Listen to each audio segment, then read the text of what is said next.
In prison, at least in Virginia, there are veterans pods, which is where anybody who has a certified DD-214, basically showing their service, can get moved into that pod. Sometimes they have a VA rep, which will give them better access to those services. Sometimes there's a counselor. Sometimes there's support groups. Basically, it's designed to cater to the experience of a veteran in prison. So I knew a lot of those veterans, and I worked with a couple of them. And I used to remember them saying, basically, I used to do this for a living, talking about living like they lived in prison, saying that their experience in the military had so closely paralleled their experience in prison that they were almost more comfortable there. And it was where I really started thinking, because there's a buddy of mine, a guy I actually used to do martial arts with, who I've since gotten in contact with when I got out, who used to talk about that. He was like, man, I feel like I'm on base. Like, I feel like I'm doing the same thing I'm normally doing, but nobody's trying to kill me. Like, this is in some ways easier.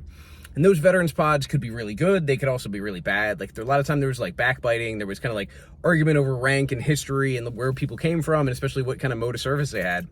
But what I saw was a group of people who hadn't had the tools they needed to succeed when they got out of the military. Now, when we talk about addiction, we talk about trauma, there are any number of things that can influence this equation. But what it made me realize is that the experience of those veterans is often very similar to the experience of people getting out of prison. The re-entry process, the transition from this kind of stable living where you're told when to eat, where to go, when to sleep, all these things, to the free world can be an incredibly difficult transition.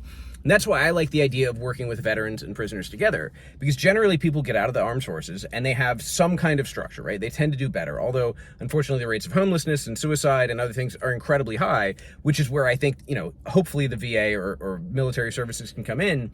But I've seen a lot more successful people coming out of the military than I have coming out of prison.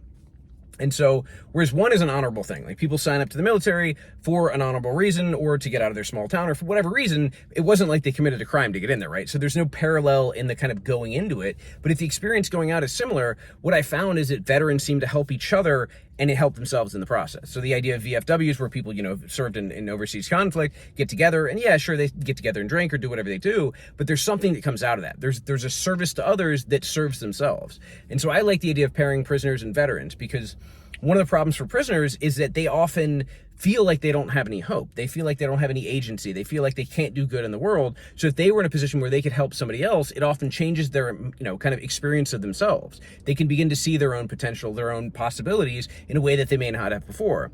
And the same thing for veterans. So if veterans have the social connections or have a, retirement check or have something that allows them to be in a more stable position, and the prisoners have a need to help, well, how do we get these groups together? My idea is the idea of like common experiences, right? You obviously not going to the shooting range if you have felons in the military. Like, great for the military guys, not so good for the felons. We're not trying to get them locked back up. But a thing with service animals, a thing with kind of common experience, a thing with fitness. I mean, I know a lot of people coming out of the military who love CrossFit. I know a lot of people coming out of prison who love CrossFit. I go to Brazilian Jiu-Jitsu with a lot of police officers and a lot of veterans. And it's interesting because we have the same kind of mindset. Like, we train the same kind of way. We push ourselves to kind of get to know ourselves, but also to kind of like push through that stress, because we're in this incredible, like, stressful place, but not like acute stress, not like, intense pain, that kind of draining stress, that stress that just sits on you, that PTSD stress. And we go in there and we push as hard as we can, and it somehow like scrubs that away. And somebody said that. They said acute stress will scrub away chronic stress. And so the same mindset that I see and the same coping mechanisms I see are incredibly helpful. Now, unfortunately, I see the same thing. The rates of alcoholism and drug abuse and a lot of other negative things are also high from both groups. So the idea is having one service group or one group that has the same kind of experience of stress and PTSD connecting with another. And I would love suggestions, because I've talked to a lot of veterans and I've talked to a lot of people coming out of prison, and I found that a lot of people just want that sense of community, right? I miss that sense of camaraderie I had with the guys, that we were in a common experience and we had a common challenge. And there was something about that brought us together. Well, same thing I hear from the military. I just want to feel like I did when I was with my unit. I want to feel like I did when I was with so-and-so. I want to feel like I did with whatever, because there's not a lot that allows us to kind of replace that or understand that. So I really like the idea of bringing the two together, and I think that there's a way to do it, and I would love any suggestions or ideas on how to do so.